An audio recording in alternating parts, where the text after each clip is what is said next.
Hello everyone, आज हम start करने जा रहे हैं पॉलिटिकल साइंस का फर्स्ट चैप्टर क्लास 10th का। इसका नाम है power sharing. So first of all, power sharing में जो फर्स्ट टॉपिक हम डिस्कस करने वाले हैं वो है case studies of power sharing, कि पावर शेयरिंग के बारे में डिफरेंट देशों में हमारी केस स्टडीज क्या है। तो उसमें हमने दो एग्जाम्पल लिए हैं, एक बेल्जियम का एग्जाम्पल लिया है, एक श्रीलंका का एग्जाम्पल लिया है कि बेल्जियम ने कैसे अपनी जनता के बीच में पावर शेयर करी है, बेल्जियम में कैसे पावर शेयरिंग है और श्रीलंका में कैसे पावर शेयरिंग हुई है या नहीं हुई है, दोनों चीज़ें। ठीक है, इसके बारे में हम जानेंगे कि पावर शेयरिंग एक्चुअली ज़रूरी क्यों हो जाती है। In this chapter, we will learn about the idea of power sharing in democratic countries. We start with two stories from Belgium and Sri Lanka. इस चैप्टर में हम लर्न करेंगे about the power sharing, जिसमें idea of power sharing. We start with two stories from Belgium and Sri Lanka. Belgium और श्रीलंका की दो stories हैं. Both these stories are about how democracies handle demand for power sharing. इससे हम पता चलता है कैसे अलग अलग डेमोक्रेसी पावर शेयरिंग की डिमांड को हैंडल करती हैं. जैसे बेल्जियम ने अलग चीज़ करी और श्रीलंका ने अलग चीज़ करी, क्या क्या था वो सारी चीज़ें हम फाइंड आउट करेंगे. This allow us to discuss various form of power sharing that will be taken up in this chapter. This will allow us to understand कि क्या क्या होता है. फर्स्ट ऑफ ऑल, ये है बेल्जियम का मैप और ये है श्रीलंका का मैप. अभी हम बात कर रहे हैं power sharing is the very spirit of democracy. A democratic rule involves sharing power with those affected by its exercise and who have to live with its effect. जो पावर शेयरिंग है वो democracy की आत्मा है, उसका spirit है, उसकी soul है, क्योंकि पावर शेयरिंग ही बेसिक रूल है कि सबके साथ पावर शेयर करना ही डेमोक्रेसी का एक मूल मंत्र है. तो फिर जिसके साथ, जैसे डेमोक्रेसी में क्या होता है, democracy rule of people for people by people है ना, तो लोगों का ही रूल है, तो लोगों के साथ हमें पावर शेयर करनी ही होगी, लोगों के साथ पावर शेयर करनी ही होगी. All communities social groups get their say in the governance. हर कम्युनिटी को, हर सोशल ग्रुप को गवर्नमेंट के कामों में, गवर्नमेंट में क्या चल रहा है क्या नहीं चल रहा है उसमें उन्हें बोलने का हक होना चाहिए. जैसे कि ऐसा नहीं होना चाहिए कि सिर्फ मेजॉरिटी ने अपनी अपनी बात बोल दी और दूसरों को कोई हक ही नहीं मिला, या फिर जैसे ये पुरुष प्रधान समाज है तो आदमियों ने अपनी बात बोल दी और औरतों की बात कोई सुनने वाला ही नहीं है. तो ये डेमोक्रेसी नहीं है, ये ट्रू स्पिरिट ऑफ डेमोक्रेसी नहीं है. हमें ट्रू स्पिरिट ऑफ डेमोक्रेसी तभी होगा जब हम पावर शेयर करेंगे एक दूसरे के साथ. A legitimate government is one where citizen acquire stake in the system through participation. एक legitimate government वही होती है जिसमें कि जो सिटीजन है वो भी पार्टिसिपेंट होता है. ऐसा ना हो कि गवर्नमेंट अपनी धुन में चली जा रही है, उसे सिटीजन से कुछ लेना देना नहीं है. ठीक है, we will discuss here the idea of power sharing in democratic countries like Belgium and Sri Lanka. अलग अलग एग्जाम्पल्स हैं बेल्जियम और श्रीलंका, इन दोनों ने कैसे अपने अपने देश में पावर्स को शेयर किया है इसके बारे में हम समझेंगे. तो सबसे पहले एग्जाम्पल है बेल्जियम का. तो हुआ क्या था बेल्जियम में. बेल्जियम वेस्टर्न यूरोप में दिख रहा है, ये रही यूरोप में इसकी जगह बेल्जियम की. ये नीदरलैंड, जर्मनी और लग्जमबर्ग इसके अराउंड है. ये एग्जाम्स वगैरह में पूछ लेते हैं, जैसे प्रीलिम्स में कई बार पूछ लेते हैं नेबरिंग कंट्री के बारे में. तो बेल्जियम के नेबरिंग नीदरलैंड है, जर्मनी है, लग्जमबर्ग है. अब Belgium is a sovereign state in the western Europe. It is smaller than the state of Haryana. ठीक है, हरियाणा से तो छोटा ही है हमारे. It has border with France, Netherland, Germany and Luxembourg. इन सब के साथ इसका बॉर्डर है. उसके अलावा इसकी जो पॉपुलेशन है वो 1 करोड़ तक है, जो कि मतलब हरियाणा की तो हाफ ऑफ पॉपुलेशन है. इससे ज़्यादा पॉपुलेशन तो हरियाणा की पॉपुलेशन है. ये इसके लैटिट्यूड लॉन्गिट्यूड है जो इतने इम्पोर्टेंट नहीं है, बट स्टिल. अब ethnic composition. The ethnic composition of this small country is very complex. इस कंट्री का ethnic composition थोड़ा सा कॉम्प्लेक्स है. वो कैसे कॉम्प्लेक्स है? वो कॉम्प्लेक्स ऐसे है कि जो इसके ये जो ऑरेंज वाला पार्ट आप देख रहे हो, ये फ्रेंच स्पीकिंग एरिया है. यहाँ पे मैक्सिमम लोग फ्रेंच बोलते हैं, फ्रेंच स्पीकिंग एरिया है. और जो ये येलो पार्ट देख रहे हो, ये डच स्पीकिंग एरिया है. और जो ब्रसल्स कैपिटल है उसमें बिल्कुल उल्टा है, उसमें फ्रेंच स्पीकिंग लोग ज़्यादा हैं और डच स्पीकिंग लोग कम हैं। देखो पूरे एरिया में डच स्पीकिंग लोग ये रहे और फ्रेंच स्पीकिंग ये रहे। तो जो मेजॉरिटी यहाँ पर है, मेजॉरिटी जो लोग और थोड़े बहुत जर्मन स्पीकिंग लोग भी हैं, जो मेजॉरिटी लोग हैं यहाँ पे वो है डच स्पीकिंग और जो माइनॉरिटी लोग हैं वो है फ्रेंच स्पीकिंग। लेकिन जो ब्रसल्स है वहाँ पे क्या है, ब्रसल्स में द फ्रेंच पीपल जो है वो ज़्यादा है और डच स्पीकिंग पीपल कम है। The minority French speaking community is relatively rich and powerful. जो फ्रेंच स्पीकिंग कम्युनिटी है वो रिलेटिवली रिच है और पावरफुल है। This was resented by Dutch speaking community who got the benefit of economic development and education much later. जो French speaking लोग हैं minority में है लेकिन वो एक रिच तबका है, ठीक है। लेकिन जो डच स्पीकिंग लोग हैं उनको ये बात ठीक नहीं लगती, उनको लगता है कि उन्हें एजुकेशन का, इकोनॉमिक डेवलपमेंट का उतना शेयर नहीं मिला जितना कि फ्रेंच स्पीकिंग लोगों को मिला है। इसकी वजह से डच स्पीकिंग और फ्रेंच स्पीकिंग लोगों के बीच में बहुत प्रॉब्लम हुई।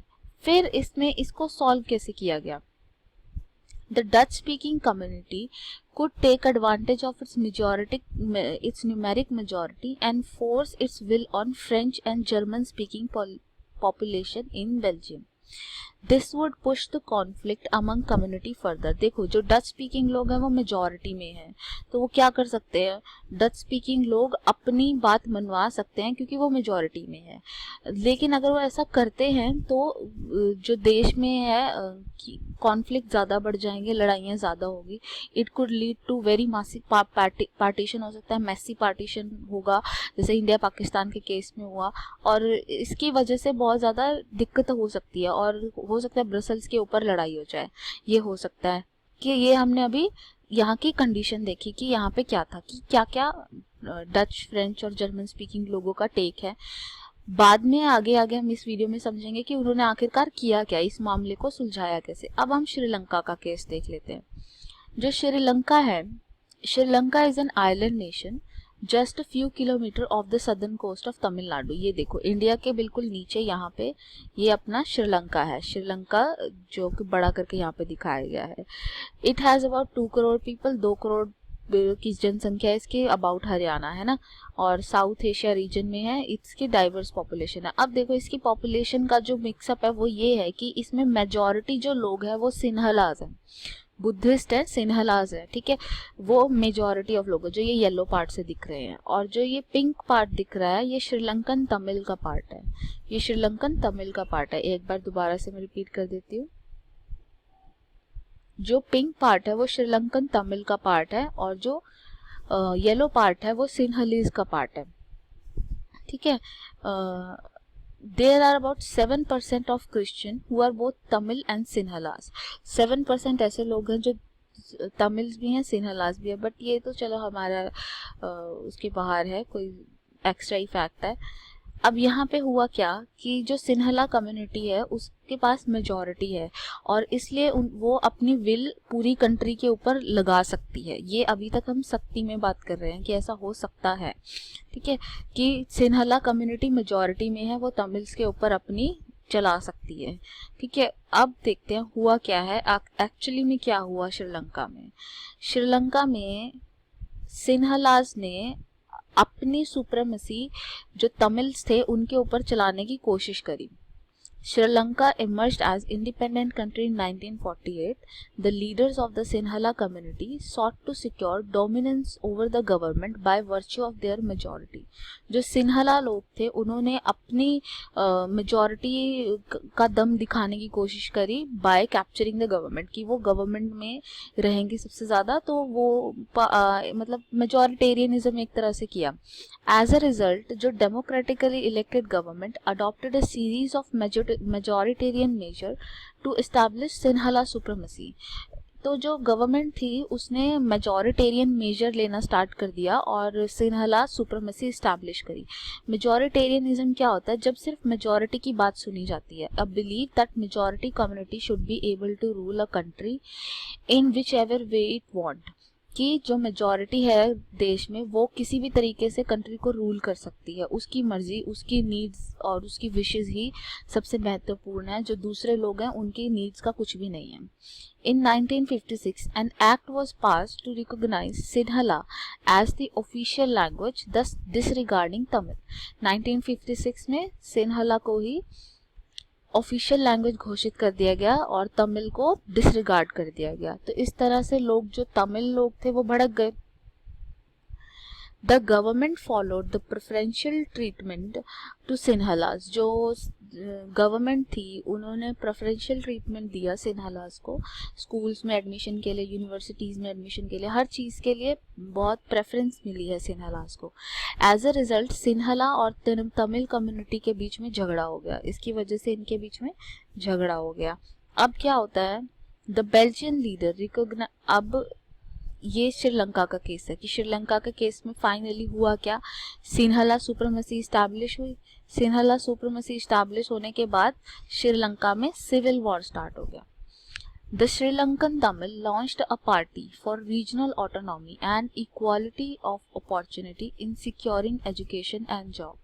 जो श्रीलंकन तमिल्स थे उन्होंने एक पार्टी बनाई रीजनल ऑटोनॉमी के लिए कि ये बस हमें नहीं पता, हमें आज़ाद कर दो, जैसे कि हमें अलग देश दे दो, कि आप लोग तो हमारी सुनते रही हो तो हमें एक अलग देश दे दो। तो उन्होंने अपने लिए रीजनल ऑटोनॉमी के लिए कि अलग देश नहीं दे रहे तो कम से कम ऑटोनॉमी दे दो कि हम खुद से अपने आप को गवर्न कर सके कि हमें क्या करना है। They struggle for recognition of Tamil as official language, और उन्होंने स्ट्रगल किया काफ़ी कि तमिल को भी एज ऑफिशियल लैंग्वेज माना जाए।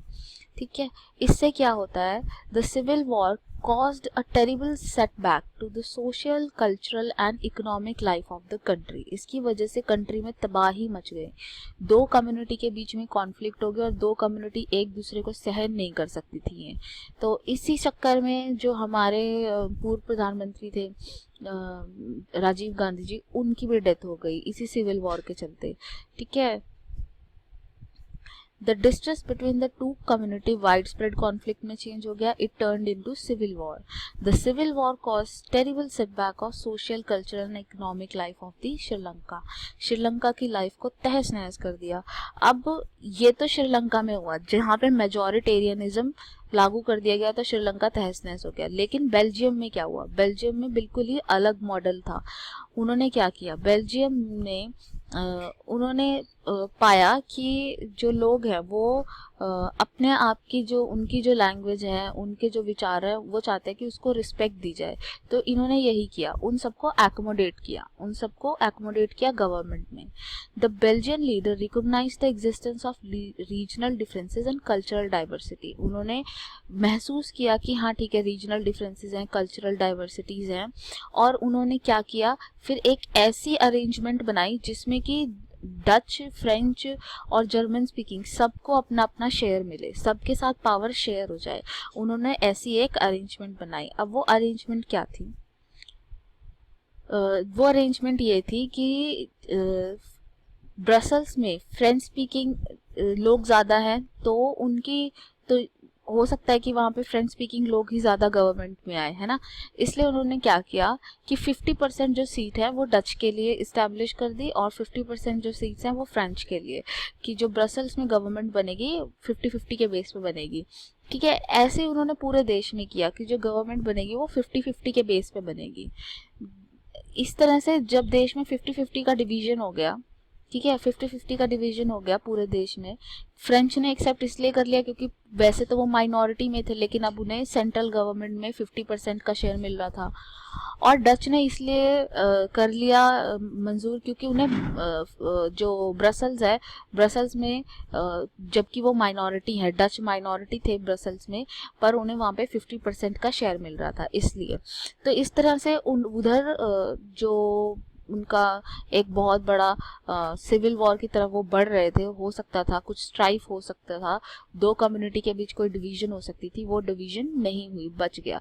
तो यहाँ से हमने क्या सीखा, तो फाइनली इस बात से हमने सीखा क्या, हमने ये सीखा कि in Belgium the leader have realise that the unity of the country is possible by respecting the feeling and interest of the different communities and region. उन्हें ये रियलाइज हुआ कि वो जब तक रिस्पेक्ट नहीं करेंगे दूसरी कम्युनिटीज़ की, दूसरे रिलीजन्स की, तब तक देश में एकता नहीं हो सकती. Such a realization resulted in acceptable arrangement for sharing power. तो वहाँ से पावर शेयर हुई. Sri Lanka shows us a contrasting example. जो श्रीलंका है वो बिल्कुल उल्टा एग्जाम्पल दिखा रहा है. इसमें एक कम्युनिटी दूसरी कम्युनिटी के ऊपर अपना जोर जो आजमाना चाहती थी, एक कम्युनिटी दूसरी कम्युनिटी के ऊपर अपनी चलाना चाहती थी, जिसकी वजह से पूरे देश का तहस नहस हो गया. और वहाँ पे LTTE और ये इतनी सारे आतंकी एक्टिविटीज़, कितनी सारी चीज़ें हुई है, इतनी इंस्टेबिलिटी वहाँ पे क्रिएट हो गई है.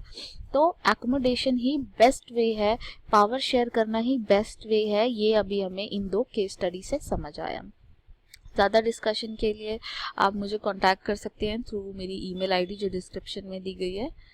और अभी के लिए थैंक यू सो मच.